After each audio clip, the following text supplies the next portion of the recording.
La dette publique inquiète, elle inquiète les financiers bien sûr, elle inquiète également quelques hommes politiques, les banques centrales, les contribuables et même les économistes. Alors pour en parler, l'un d'entre eux est avec nous, Nicolas Bouzou, bonjour. Bonjour Thomas. Asterès, le patron d'Asterès et le fondateur. Nicolas, on va parler de ce problème de dette publique qui revient sur le devant de la scène. C'est de façon assez régulière. On a vu l'Islande, on a vu Dubaï, on voit maintenant les rivages européens touchés, la Grèce, on parle du Portugal, de l'Espagne. On va faire le point avec vous si vous le voulez bien. Tout d'abord, une question, est-ce que c'est grave globalement? Oui. Je ne suis pas là pour jouer les Cassandres, mais en réalité, la crise que l'on connaît depuis maintenant la fin de l'année 2007, en réalité, elle a 3 temps. D'abord la crise financière et bancaire, ensuite la crise économique, et ensuite la crise des finances publiques. Pour 2 raisons essentiellement. D'une part parce que la crise économique, elle a asséché les recettes des États. Parfois, dans certains pays, on a des baisses de recettes fiscales de 20-25%. Donc vraiment quelque chose de très violent. Des États qui n'étaient pas très bien gérés déjà au départ. Bien évidemment. Et puis, on a eu bien entendu des plans de relance qui étaient absolument nécessaires. Un plan de relance, qu'est-ce que c'est? En règle générale, c'est amener l'État à se substituer à la demande du secteur privé. Donc faire en sorte que l'État dépense beaucoup d'argent. C'est ce qu'on a fait en réalité dans tous les grands pays développés. Et donc, on en arrive justement à un point de non-retour où les déficits publics et donc les dettes publiques, la dette, ça n'est rien d'autre que la somme des déficits passés, la dette publique atteint des sommets très importants. Alors, c'était pas grave quand il y avait 1 ou 2 mauvais élèves, parce que ces 1 ou 2 mauvais élèves trouvaient toujours des financements sur les marchés internationaux. Le problème, c'est qu'on est tous devenus des mauvais élèves et donc aujourd'hui, tous les États recherchent des financements massifs. Et donc, les mauvais des mauvais, finalement, souffrent plus que les autres. Alors, comment est-ce qu'on peut en sortir? Il n'y a pas 36 solutions, il y a la faillite ou il y a le remboursement. C'est ça. Alors, prenons le cas de la Grèce, par exemple, qui est le pays qui pose le plus de problèmes aujourd'hui. En Grèce, en réalité, on a en effet 2 solutions. Soit la Grèce se dit qu'elle va rembourser sa dette publique et donc là, ça passe par un excédent de ce que les économistes appellent le solde primaire, c'est-à-dire qu'il faut tout simplement que l'État se mette à percevoir plus d'argent qu'il n'en dépense en dehors du remboursement de la dette et du paiement des intérêts de la dette. Ça, c'est extrêmement compliqué. Ça veut dire plus d'impôts. Ça veut dire beaucoup plus d'impôts, ça veut dire beaucoup moins de fonctionnaires et ça veut dire que les fonctionnaires qui restent sont moins bien payés. Donc en réalité, dans des pays riches comme les nôtres, dans les pays européens, ça n'est pas possible. La deuxième solution, c'est la faillite. Alors la faillite, qu'est-ce que c'est pour un État? C'est tout simplement dire je ne rembourse pas une partie de ma dette. Ça paraît très compliqué aussi. Et là, on serait dans une situation du type Lehman Brothers parce que toutes les grandes banques ont des engagements dans l'État grec, dans l'État espagnol, voilà, etc. Justement, prenons ça par étapes. Imaginons le worst case scénario, la faillite. En effet, la Banque centrale, ça supposerait que la Banque centrale européenne laisse tomber l'un de ses membres avec toutes les conséquences qu'il y aurait derrière. Et c'est pour ça qu'en réalité, on n'y croit pas parce que les conséquences sont tellement terribles, apocalyptiques en réalité. Mais ça veut dire quoi? Ça veut dire que c'est un chèque en blanc? Ça veut dire qu'il faut sauver le soldat grec. Ça veut dire qu'il faut en quelque sorte recapitaliser la Grèce, c'est-à-dire lui ramener des fonds propres pour qu'elle puisse rembourser sa dette.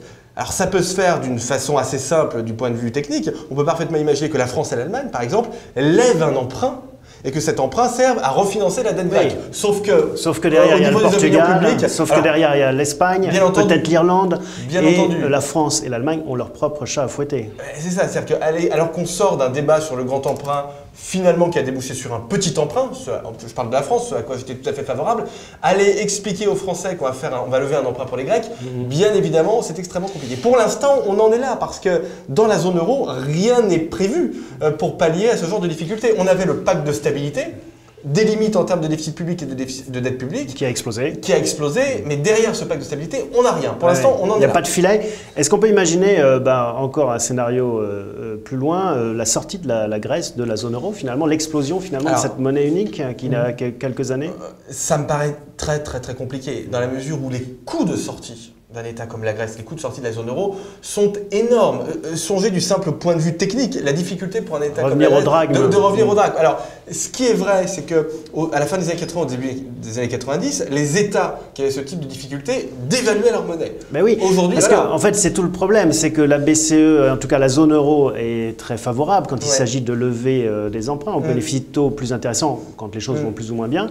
Mais quand ça va moins bien, eh bien, ça oblige à une austérité, une rigueur et en tout cas à moins de facilité. On ne peut pas faire fonctionner la planche à billets aussi facilement qu'avant. Alors, si vraiment, pour reprendre votre expression, Thomas, on se met dans un worst case scénario, vraiment dans le pire des pires, ce qui pourrait arriver, c'est que la Banque Centrale Européenne, aujourd'hui, n'a pas le droit de monétiser la dette publique. C'est-à-dire qu'elle n'a pas le droit d'acheter des obligations de la dette des États de la zone euro, en gros, faire de la planche à billets. Voilà. Ça c'est interdit. Bon. Le pire des scénarios, on pourrait imaginer qu'on retire l'indépendance de la Banque Centrale Européenne. Je suis vraiment dans un scénario extrême, hein, mais on retire l'indépendance de la Banque Centrale Européenne et on monétise la dette, auquel cas on n'a plus de problème de finances publiques, on a juste un problème grave d'inflation, mais on s'en sort comme ça. Mais attendez, là on est vraiment dans les scénarios extrêmes, je ne pense pas qu'on va en arriver là. Alors, oui, en tout cas, ça semble difficile parce qu'on a l'impression qu'en effet, on a pu tirer sur les finances publiques pour sortir de la crise privée, de la bulle immobilière née aux États-Unis, et que finalement, on arrive au bout de cette logique, et plus vite qu'on imaginait. On se disait, bon, bah, la prochaine bulle, c'est la dette publique, on y est. Mais c'est pour ça que je me suis un peu agacé contre un certain nombre de mes confrères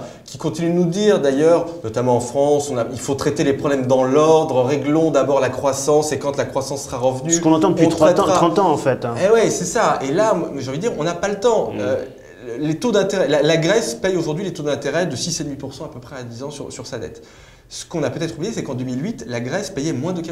La Grèce payait à peu près le même taux que l'Allemagne et que la France. Donc en réalité, cette augmentation extrêmement forte des spreads, de la prime de risque sur la dette grecque, elle est récente. Et il faut absolument que nous, en France, on se prémunisse. Oui, et c'est ça le problème. Contamination ou pas des autres pays, même des pays qui semblent plus solides, comme la France et l'Allemagne, même s'ils ont leurs problèmes.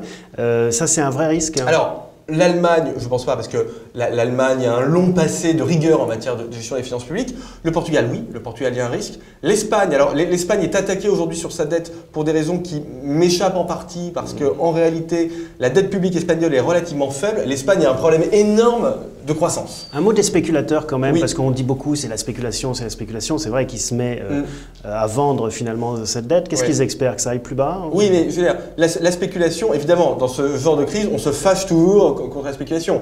La spéculation, d'une part, elle va là où elle a à manger, si vous me pardonnez cette expression, et d'autre part, la spéculation aujourd'hui joue à la baisse. Pendant de longues années, elle a joué à la hausse. C'est-à-dire que les spéculateurs ont acheté de la dette grecque et ont permis à ces pays de s'endetter. La spéculation est commode et saine. De toute façon, c'est la vie de l'offre et la demande des marchés. Il faut le rappeler, c'est vrai, vous avez raison.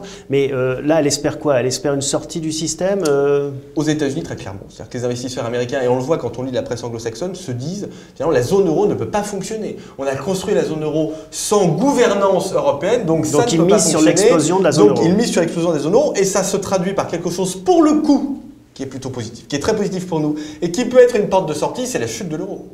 Enfin, songez que ça y est, on a réussi à faire baisser l'euro. Alors, à quel prix? Mais on a enfin un euro qui se déprécie. Et là, par contre, ça peut donner un coup de fouet très rapidement à l'économie de la zone euro. On parle des conséquences pour la France, pour les contribuables, pour en effet les entreprises françaises. Alors, pour les entreprises, déjà, gardez dans un petit coin de notre tête qu'on peut avoir des variations de taux d'intérêt à long terme qui peuvent être brutales. Aujourd'hui, on a des taux d'intérêt qui sont extrêmement faibles, tant mieux pour tout le monde.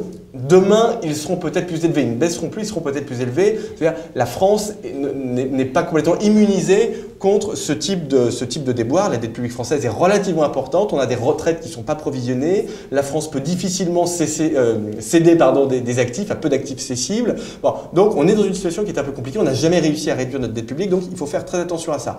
Donc, pour les entreprises, attention, il y a un risque d'augmentation des taux d'intérêt à la hausse. À partir de quand on va se retrouver dans une situation à la grecque? Là, on est à 85% du PIB. Demain ou dans 5 ans. Voilà. Ça peut arriver très vite, il suffit d'une dégradation des agences de notation. Ça peut arriver assez vite, c'est pour ça que je dis le pire n'est jamais sûr, mais il n'est pas idiot de se dire dans un coin de sa tête que le pire est possible et s'en prémunir. Mais là, qui pourrait nous aider? Le FMI?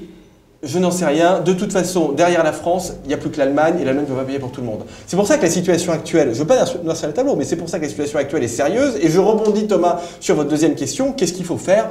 Je crois qu'il faut arrêter avec les plaisanteries du genre grand emprunt. C'est plus la question. Je sais que la croissance en France est encore fragile. Je ne demande pas une baisse de la dépense publique, mais il faut qu'on arrête les blagues du genre 3 milliards d'euros par an pour les restaurateurs, pour la baisse de la TVA. Ce genre de choses, ça doit être terminé. Les amusements du type grand emprunt, ça doit être complètement terminé. Déjà, on gèle la dépense publique en valeur. Ça, c'est la première chose à faire. Dans le budget, voilà, on a déjà commencé à le faire, mais il faut que ces engagements soient tenus, parce qu'en réalité, ils ne sont pas souvent tenus. Et puis, dès que l'économie française commence à recréer des emplois, un plan de diminution de la dépense publique.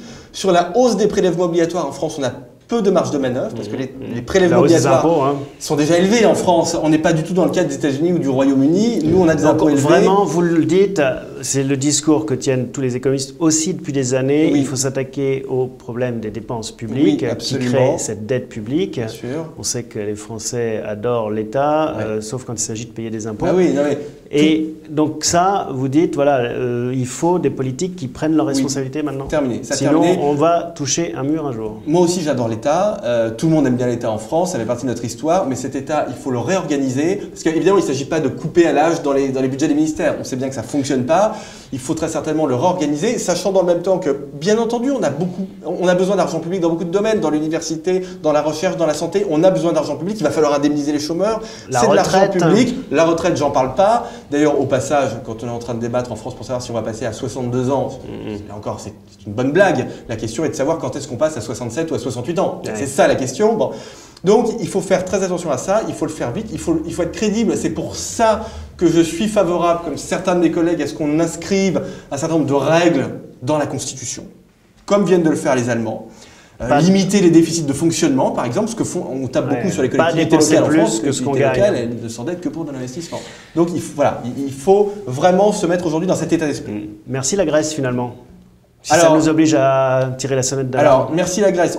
On a encore quelques jours qui vont être un peu compliqués. Bon, les ministres de l'économie de la zone euro vont se réunir. Merci la Grèce. À partir du moment où la Grèce nous aura fait prendre conscience du fait qu'en effet, en termes de finances publiques, il faut être plus sérieux, mais aussi parce que cette crise, ça peut être l'occasion de construire dans l'urgence une gouvernance de la zone euro, ce qu'on n'a pas fait. Si je voulais prendre une image, je dirais qu'on doit réparer une voiture, mais très vite, on doit aussi construire l'atelier de réparation. Ça, il faut le faire ces jours-ci. On ne l'a jamais fait. Ce sera peut-être un mal pour un bien. Merci en tout cas Merci, Nicolas Thomas. Bouzou, Asterès, à bientôt.